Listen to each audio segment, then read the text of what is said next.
ಆನಕ್ರು ಎಂದೇ ಕನ್ನಡಿಗರಿಗೆಲ್ಲ ಚಿರಪರಿಚಿತ ಹಾಗೂ ಪ್ರಸಿದ್ಧರಾದ ಅರಕಲಗೂಡು ನರಸಿಂಹರಾಯ ಕೃಷ್ಣರಾಯ ಕನ್ನಡ ಸಾಹಿತ್ಯ ಲೋಕದಲ್ಲಿ ಕಾದಂಬರಿ ಸಾರ್ವಭೌಮ ಎಂದೇ ಖ್ಯಾತಿ ಪಡೆದವರು. ಕನ್ನಡ ಹೋರಾಟದ ಬಗ್ಗೆ ಯಾರಾದರೂ ಹೆಚ್ಚು ಅಧ್ಯಯನ ಮಾಡಿದಾಗ ಹೆಚ್ಚು ಹೆಚ್ಚು ಕಂಡುಬರುವ ಹೆಸರೇ ಆನಕ್ರು ಅವರದು. ಕರ್ನಾಟಕದಲ್ಲಿ ಎಲ್ಲ ಭಾಷೆಯ ಜನರೂ ಇರಲಿ, ಆದರೆ ಅವರು ನಮ್ಮೊಂದಿಗೆ ಹೊಂದಿಕೊಂಡು ಹೋಗಲಿ, ಮಾತೃಭಾಷೆಯನ್ನು ಮೆಟ್ಟಿ ಮುನ್ನುಗ್ಗುವುದು ಸರಿಯಲ್ಲ ಎಂಬುದು ಅವರ ಮೂಲತತ್ವವಾಗಿತ್ತು. ಇಲ್ಲಿ ನಾವು ಅವರ ಕನ್ನಡ ಅಭಿಮಾನದ ತುಣುಕನ್ನು ಕಾಣುತ್ತೇವೆ.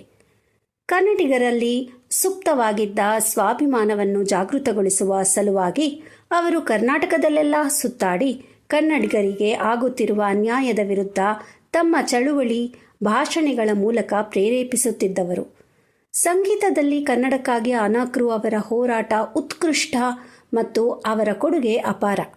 ಅವರ ಹೋರಾಟದ ಪರಿಣಾಮವಾಗಿ ಕಂಡ ಒಂದೆರಡು ಉದಾಹರಣೆ ಹೇಳುವುದಾದರೆ, ಕರ್ನಾಟಕದ ಸಂಗೀತ ಸಂಘ ಸಂಸ್ಥೆಗಳು ಕನ್ನಡ ಹಾಡುಗಾರರನ್ನು ನಿರ್ಲಕ್ಷಿಸಿ ಮದರಾಸಿನಿಂದ ಗಾಯಕರನ್ನು ಕರೆಸಿ ಹಾಡಿಸುತ್ತಿದ್ದ ಕಾಲವದು. ಇದನ್ನು ಆನಕ್ರು ವಿರೋಧಿಸುತ್ತಿದ್ದರು. ಒಮ್ಮೆ ಹೀಗೆ ಮದರಾಸಿನಿಂದ MS ಸುಬ್ಬಲಕ್ಷ್ಮಿಯವರು ಹಾಡಲು ಬಂದಿದ್ದಾಗ ಆನಕ್ರು ಅವರು ಅವರಿಗೆ ತಮ್ಮ ಚಳುವಳಿಯ ಉದ್ದೇಶವನ್ನು ವಿವರಿಸಿದರು. ಆಗ ಸುಬ್ಬಲಕ್ಷ್ಮಿಯವರು ಚಳುವಳಿಯ ಉದ್ದೇಶವನ್ನು ಒಪ್ಪಿಕೊಂಡು ತಮ್ಮ ಸಂಗೀತವನ್ನು ರದ್ದು ಮಾಡಿ ಹಿಂದಿರುಗಿದ್ದರು. ಮತ್ತೊಂದು ವಿಶೇಷವೆಂದರೆ, ಆನಕ್ರು ಅವರ ಕನ್ನಡ ಪರ ಚಳುವಳಿಯಿಂದ ಬೆಂಗಳೂರಿನ ಅಲಂಕಾರ್ ಚಿತ್ರಮಂದಿರದಲ್ಲಿ ಕೂಡ ಮೊದಲ ಬಾರಿಗೆ ಕನ್ನಡ ಚಿತ್ರ ಪ್ರದರ್ಶನಗೊಂಡಿತ್ತು. 1941ರಲ್ಲೇ ಮೈಸೂರಿನಲ್ಲಿ ದಸರಾ ಸಂದರ್ಭದಲ್ಲಿ ನಡೆದ ಕನ್ನಡ ನಾಡಿನ ವಿದ್ವಾಂಸರ ಸಮ್ಮೇಳನದಲ್ಲಿ ತಮಿಳುನಾಡಿನ ನಿರ್ಣಯವನ್ನು ವಿರೋಧಿಸಿ ಸಂಗೀತಕ್ಕೆ ಭಾಷೆ ಮುಖ್ಯವಲ್ಲ ಎಂದು ನಿರ್ಣಯ ಕೈಗೊಳ್ಳಲಾಯಿತು. ಅಲ್ಲಿಗೆ ಕರ್ನಾಟಕ ಸಂಗೀತದಲ್ಲಿ ಕನ್ನಡಕ್ಕೆ ಸ್ವಲ್ಪವಾದರೂ ಸ್ಥಾನಮಾನ ಸಿಗುವ ವಿಚಾರ ಮೂಲೆಗುಂಪಾಯಿತು. ಆದರೆ ಆನಕ್ರು ಬಿಡಲಿಲ್ಲ. ಮೊದಲಿಗೆ ದಾಸರ ಪದಗಳನ್ನು, ಶಿವಶರಣರ ವಚನಗಳನ್ನು ಸಂಗೀತಕ್ಕೆ ಅಳವಡಿಸುವಂತೆ ವೀಣೆ ರಾಜಾರಾಯರು ಮತ್ತು ಇತರ ಗೆಳೆಯರನ್ನು ಹುರಿದುಂಬಿಸಿ ಅವುಗಳನ್ನು ಕನ್ನಡ ಸಾಹಿತ್ಯ ಪರಿಷತ್ ಪುಸ್ತಕ ರೂಪದಲ್ಲಿ 1942ರಲ್ಲಿ ಪ್ರಕಟಿಸಲು ನೆರವಾದರು.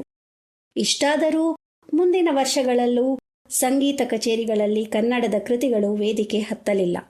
1956ರಲ್ಲಿ ಕನ್ನಡ ನಾಡು ಉದಯವಾದರೂ ಸಂಗೀತ ಸೇರಿ ಎಲ್ಲ ರಂಗಗಳಲ್ಲಿ ನಿರೀಕ್ಷಿತ ಮಟ್ಟದಲ್ಲಿ ಕನ್ನಡಕ್ಕೆ ಮೌಲ್ಯ ಹೆಚ್ಚಲಿಲ್ಲ.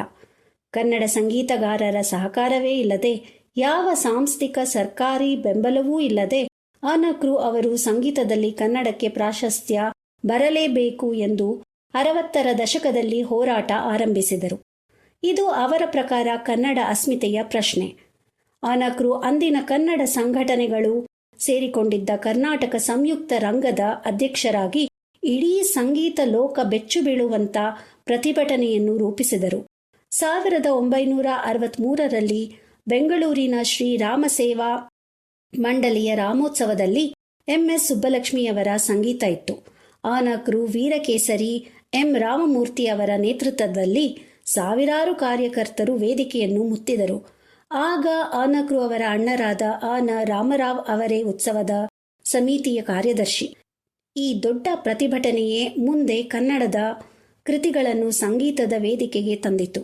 MS ವಸಂತಕೋಕಿಲ, ಅವರ ಮಗಳು ಮತ್ತು ಇನ್ನೂ ಅನೇಕರು ಹಾಡಿದ ಕನ್ನಡದ ದೇವರ ನಾಮಗಳು ಮನೆ ಮನಗಳನ್ನು ಬೆಳಗಿದವು.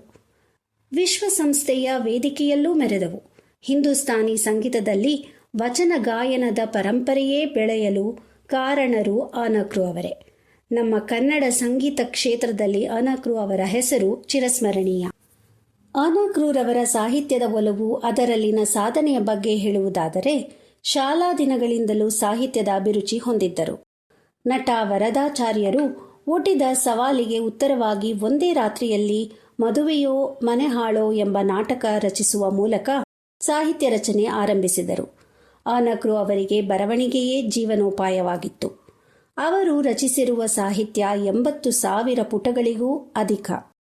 ಅದರಲ್ಲಿ ಕಾದಂಬರಿಗಳು 110, 15 ನಾಟಕಗಳು, 8 ಕಥಾ ಸಂಕಲನಗಳು, ಕಲೆ ಸಾಹಿತ್ಯ ವಿಮರ್ಶೆಗೆ ಸಂಬಂಧಿಸಿದ 20 ಪುಸ್ತಕಗಳು, 8 ಜೀವನ ಚರಿತ್ರೆಗಳು, 3 ಅನುವಾದ, 12 ಸಂಪಾದಿತ ಕೃತಿಗಳು, ಅಲ್ಲದೆ ಪ್ರಬಂಧ, ಹರಟೆಗಳೂ ಸೇರಿವೆ.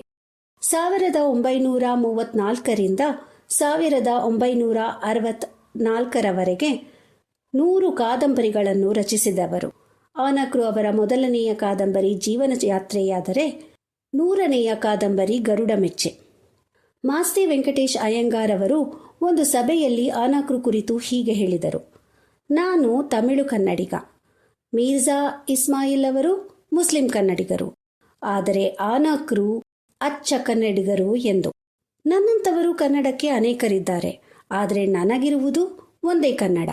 ಈ ಮಾತು ಆನಕ್ರು ಅವರ ಕನ್ನಡಾಭಿಮಾನಕ್ಕೆ ಸಾಕ್ಷಿಯಾಗಿದೆ. ಕಳೆದ ಮಾಸದ ಕನ್ನಡ ಪುಸ್ತಕ ಪರಿಚಯದಲ್ಲಿನ ತರಸು ಅವರು ಕೂಡ ಆನಕ್ರೂರವರಿಂದಲೇ ಪ್ರೇರಿತರಾದ ಕನ್ನಡದ ಕಾದಂಬರಿಗಾರರು. ಈ ಮಾಸದ ಕನ್ನಡ ಪುಸ್ತಕ ಪರಿಚಯದಲ್ಲಿ ಸಾಹಿತ್ಯ, ಸಂಗೀತ, ಚಿತ್ರಕಲೆ, ನಾಟ್ಯ, ನಾಟಕ ಕಲೆಗಳಲ್ಲಿ ಅಪಾರ ಒಲವು, ವಿಮರ್ಶಾಶಕ್ತಿ ಇದ್ದ ಆನಕ್ರು ಅವರ ಸರಣಿ ಕಾದಂಬರಿಗಳಾದ ಸಾಹಿತ್ಯ ರತ್ನ, ಗಾಜಿನ ಮನೆ, ಕನ್ನಡಮ್ಮನ ಗುಡಿಯಲ್ಲಿ ಹಾಗೂ ದೀಪಾರಾಧನೆ ಕೃತಿಗಳ ಪರಿಚಯವನ್ನು ಮಾಡಿಕೊಳ್ಳೋಣ ಬನ್ನಿ. ಧನ್ಯವಾದಗಳು.